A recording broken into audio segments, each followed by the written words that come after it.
Gak. Assalamualaikum warahmatullahi wabarakatuh.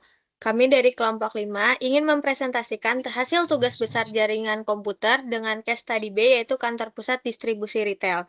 Di sini ada saya sendiri, Hani Umayyah, yang kedua ada Gading Ainun Zaki Widianto, yang ketiga ada Ahmad Fikram Ritonga, yang keempat ada Randy Abraham Pitagoras Hutasoid, yang kelima ada Zildan Cesta ada Bidi Agus, dan yang terakhir ada Kristianto Garaja Pasaribu.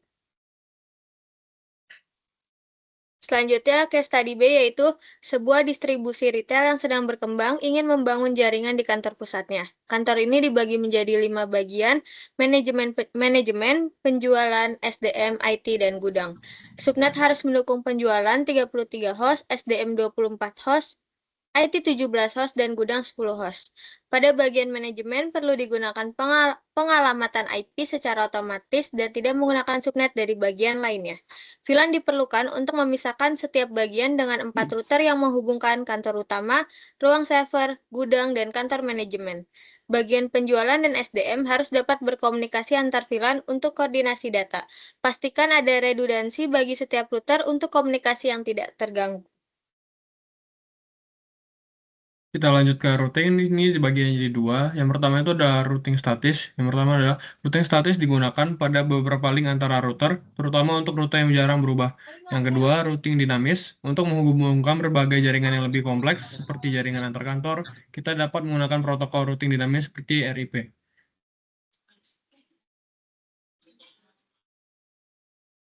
Nah, di sini ada identifikasi topologi.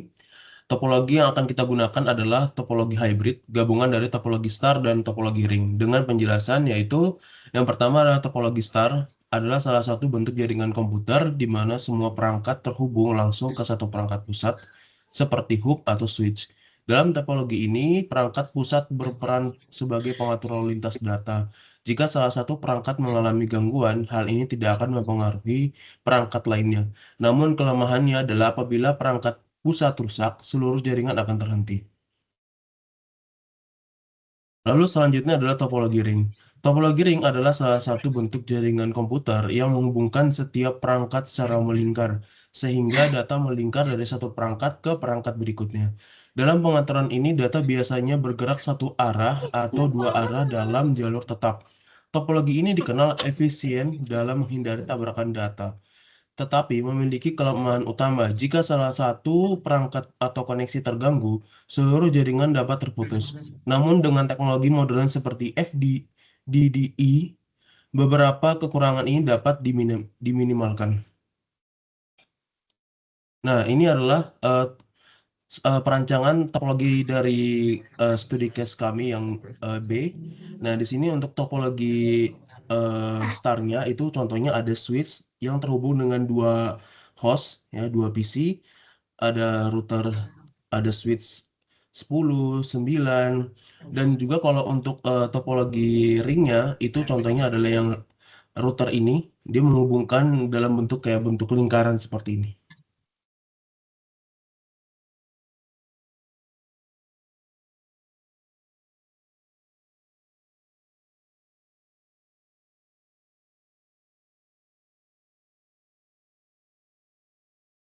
Selanjutnya, kita masuk ke implementasi topologi. Jadi, seluruh segmen jaringan, mulai dari ruang server IT, kantor manajemen, kantor utama yang terdiri dari dua yaitu penjualan dan SDM, hingga gudang menggunakan topologi star. Dalam topologi tersebut, semua perangkat terhubung langsung ke switch sebagai pusat pengelolaan lalu lintas data. Desain ini memastikan bahwa jika terjadi gangguan pada satu perangkat, perangkat lain tetap dapat berfungsi tanpa hambatan. Nah, topologi ini menawarkan kemudahan pengelolaan, konektivitas yang andal, dan fleksibilitas untuk pengembangan jaringan. Oke. Topologi yang digunakan antar router adalah topologi ring, di mana setiap router terhubung membentuk jalur melingkar melalui antarmuka serial, memungkinkan data mengalir secara searah atau dua arah. Topologi ini menyediakan konektivitas berkesinambungan dan redundansi, sehingga jika salah satu jalur gagal, data dapat dialihkan melalui jalur alternatif dengan protokol routing seperti IP atau OSPF. Namun, gangguan besar dapat terjadi jika lebih dari satu jalur terputus. Topologi ini cocok untuk memastikan konektivitas yang andal antara kantor manajemen, gudang, ruang server, dan kantor utama. Oke, kita lanjut ke bagian konfigurasinya. Di sini kita analisis dulu sebuah distribusi. Di sini case B, analisis dulu sebuah distribusi retail yang sedang berkembang ingin membangun jaringan di kantor pusatnya. Kantor ini dibagi menjadi 5 bagian. Manajemen, penjualan, SDM, IT, dan gudang. Subnet harus mendukung penjualan 33 host, SDM 24 host, IT 17 host, gudang 10 host. Pada bagian manajemen perlu digunakan pengawasan IP secara otomatis dan tidak menggunakan subnet dari bagian lainnya. Pilihan diperlukan untuk memisahkan setiap bagian dengan 4 router yang menghubungkan kantor utama, ruang server, gudang, dan kantor manajemen. Jadi di sini sudah jelas kita membutuhkan 4 router yang dimana itu untuk kantor utama, ruang server, gudang, dan kantor manajemen. Isi dari kantor utama sendiri yaitu penjualan dan SDM. Kenapa penjualan dan SDM dijadikan dengan satu router? Karena sudah jelas di bagian soal ada bagian penjualan dan SDM harus dapat berkomunikasi antar VLAN untuk koordinasi data. Kita langsung ke ininya aja, langsung ke topologinya. Di sini saya sudah membuat bagian ruang server yang berisikan IT itu 17 host. Di sini saya meletakkan VLAN 10 di switch ini, lalu networknya dia 168.1.1.0/27. Kenapa saya beri prefixnya /27? Kita coba lihat di sini tabel subnetting ini buka. Mana ini?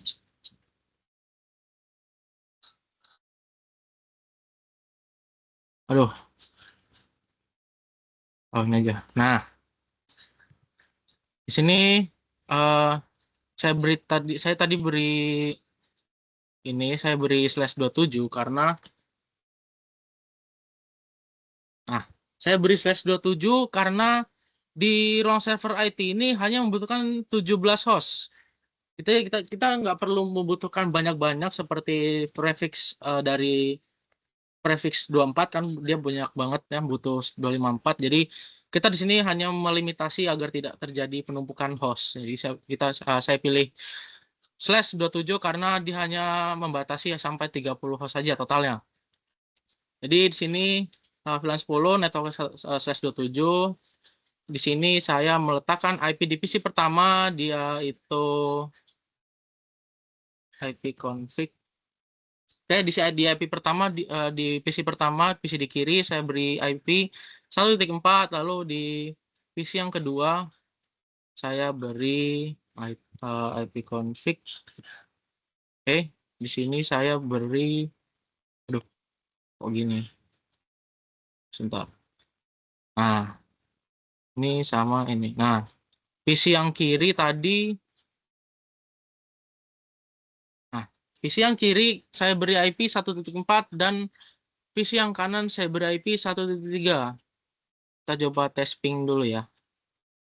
Ping 1.3. Nah, sudah dibalas berarti konfigurasi di ruang IT server di sini sudah berhasil, nggak ada gangguan, aman, terkendali semuanya. Di sini saya meletakkan VLAN 10. IP VLAN 10 sendiri itu adalah 1.2 dan gateway dari router ke switch itu adalah 1.1. Lalu lanjut ke arah kantor utama. Di sini kantor utama teridentifikasi pertama penjualan, lalu yang kedua SDM. Yang penjualan saya beri IP 20, prefixnya 26, dan SDM VLAN 30, prefixnya 27. Kenapa penjualan saya beri prefix 26? Kita lihat di soal lagi. Penjualan hanya butuh 33 host, sedangkan total dari prefix 26 sendiri itu adalah 62 host. Jadi nggak sampai 254, jadi saya limitasi sampai 62 ya. Lalu VLAN 20 ini saya beri IP 2.2 dan gateway ke arah router dia 2.1. Lalu di SDM juga dia VLAN 30, prefiksnya 27 sama, hanya melimitasi sampai 30. Kenapa limit 30? Hanya berdasarkan soal lagi, SDM hanya butuh 24. Jadi masih ada sisa sedikit, walaupun masih ada, tapi sedikit. Nggak sampai 254 juga. Lalu di sini kita sesuai dengan soal, bagian penjualan dan SDM harus dapat berkomunikasi antar VLAN. Berarti di sini saya beri konfigurasi interVLAN. InterVLAN antara VLAN 20 dan VLAN 30. Gimana cara biar membuktikan bahwa ini bisa terkoneksi meskipun berbeda VLAN? Kita coba vconfig, ini pingnya berapa? Oke, 3.3, satu lagi yang ini dari PC 11. PC 11 punya SDM, PC 1 kita buka. Terus ini desktop, nah ini vconfig. Nah ini dia. Oke, yang ini SDM, yang ini penjualan, yang kanan penjualan, yang kiri SDM. Kita coba ping 98.2.4. Sekarang masih loading. RTO, pertama RTO. Nah, balasan ketiga, keempat, dan seterusnya berhasil. Berarti VLAN 20 dan 30 saling terhubung tanpa adanya gangguan menggunakan interVLAN. Lanjut, kita ke gudang. Gudang sendiri saya beri VLAN 40 dengan dengan network 192.168.4.0, prefiksnya 28. Kenapa prefiks 28? Dilihat dari soal kembali. Gudang hanya butuh 10 host. Prefiks 28 itu hanya total 14 host. 14 host. Jadi tersisa 4 host sisanya untuk backup. Jadi di sini saya mewakilkan dari PC lain, PC di dalam gudang ini, jadi 4.43 dan 44. Dicoba aja. Ini PC 20 sendiri itu, oke, PC 20 yang kanan, PC 22 yang kiri. Kita coba ipconfig. Oke, IP-nya 44. Satu lagi. Ini yang kanan, ipconfig. Nah, sini yang kanan 43, 44. Kita coba yang kiri dari 44 ke 43, ping 192.0.8.4.3. Oke, di sini berhasil, gudang berhasil. Berarti gudang aman. Dia tidak ada tabrakan IP, tidak ada kerusakan jaringan, aman. Lalu lanjut ke kantor manajemen. Kantor manajemen sendiri dia DHCP. Di sini saya beri VLAN 50 dan networknya 192.168.50, prefiks 24. Kenapa prefiks 24? Kembali dari soal mana nih? Nah, nih. Pada bagian manajemen perlu digunakan pengalamatan IP secara otomatis dan tidak menggunakan subnet dari bagian lainnya. Dan di manajemen sendiri tidak ditentukan pembatasan berapa host. Jadi saya beri dia prefiks 24 karena kita tidak tahu berapa jumlah host manajemen yang akan diperlukan. Jadi saya beri banyak, yaitu total hostnya ada 254 berdasarkan tabel subnetting ini. Lalu dia DHCP. Di sini DHCP kan dia mulai dari 1.1 sampai 254 itu sendiri. Tapi 5.1 itu adalah gateway dari router ke switch. Lalu 5.2 sudah dipakai untuk VLAN 50 sendiri. Dan saya mulai konfigurasi IP range-nya dari PC ke PC yang lainnya itu mulai dari 5.11. Karena apa? Karena gini. Ada di router itu dia namanya IP DHCP excluded network. Jadi exclude network di sini sendiri artinya membatasi IP yang sudah dipakai untuk sisanya. Jadi kayak mengosongkan IP lah. Jadi kan karena 51 dan 52 udah dipakai, 530. Jadi saya batasi dia di 10. Jadi 1 sampai 10 itu kosong. Jadi 51 dan 52 udah kepake, 53 sampai 10 kosong. Itu untuk backup jaringan di manajemen ini. Lalu saya mengawali IP perangkat dari IP config, kita lihat. Nah, ini yang atas, yang kanan yang atas, yang kiri yang bawah. Coba config. Nah, nah ini saya mulai IP range-nya dari 11 sampai 254. Di sini saya pakai 2 IP saja, 11 dan 12, karena memang kebanyakan IP dari ke 254 itu. Kita coba ping aja. 192 dari 11 ke 12, ping 192.168.512. Ada balasan, berarti DHCP di kantor manajemen berhasil tanpa adanya gangguan. Lanjut, di sini ada topologi ring. Topologi ring sendiri tadi sudah dijelaskan, bisa dibaca lagi nanti di preview saja. Di sini saya singkatkan aja. Di sini dia topologi ring kan karena emang dia routing, nggak harus benar-benar bisa berkomunikasi. Cara komunikasinya seperti ini. Kita ada message di kiri. Kita coba ke sini aja. Ini dari router arah dari router ruang server ke router ini kantor utama. Di sini sukses. Lanjut dari ruang server menghubungi router gudang. Bisa. Lalu dari manajemen, router manajemen ke router kantor utama. Sukses. Gimana caranya biar dia bisa berkomunikasi meskipun berbeda VLAN? Ya, berbeda VLAN karena karena keluar sih, karena kan nggak ada interVLAN ya. Jadi yang hanya interVLAN tuh hanya dua ini, SDM sama penjualan. Sisanya nggak bisa berhubungan karena tidak ada interVLAN. Tapi router sendiri bisa saling berkomunikasi. Caranya gimana? Ini ada yang namanya router RIP. Router RIP sendiri tadi sudah jelaskan. Ini tinggal di Cisco-nya, ditinggal ditambahkan aja networknya. Di sini saya menambahkan network dari setiap segmen. Dari segmen ruang server, segmen kantor utama, segmen gudang, sama kantor manajemen. Di sini kenapa ditambahkan 10, 11, 12, 13? Ini adalah IP root.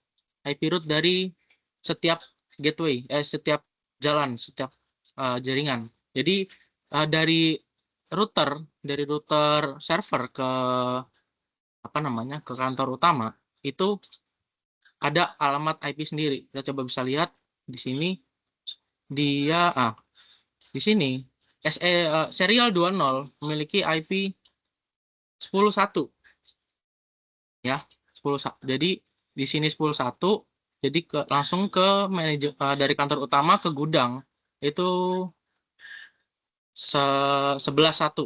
Jadi kita cek sini 30 ya, 30. Nah ya, jadi logikanya searah jarum jam itu adalah mana sih? Nah ini logikanya kalau searah jarum jam itu adalah berakhiran 1. Kalau berlawanan jarum jam itu adalah berakhiran 2. Jadi saya berikan kayak gini agar memudahkan saja dalam pengalamatan IP untuk setiap jaringan. Jadi ketika testing secara keseluruhan, misal saya tes dari manajemen ke gateway-nya sendiri, itu bisa. Tetapi dari manajemen ke server nggak bisa berhubungan karena tidak ada interVLAN. In progress, fail. Lalu kita coba dari SDM menghubungi gudang. Fail juga. Dari manajemen menghubungi penjualan. Fail juga. Tetapi kalau dari routernya sendiri, dari SDM ke router kantor utama punya sendiri, bisa. Jadi di sini sudah selesai cara menyelesaikan membuat jaringan virtual sesuai dengan case yang diberikan. Mungkin saya kembalikan kepada Hani. Oke, mungkin sudah dijelaskan dengan jelas. Sekian video presentasi dari kelompok kami. Kurang lebihnya mohon maaf. Wassalamualaikum warahmatullahi wabarakatuh.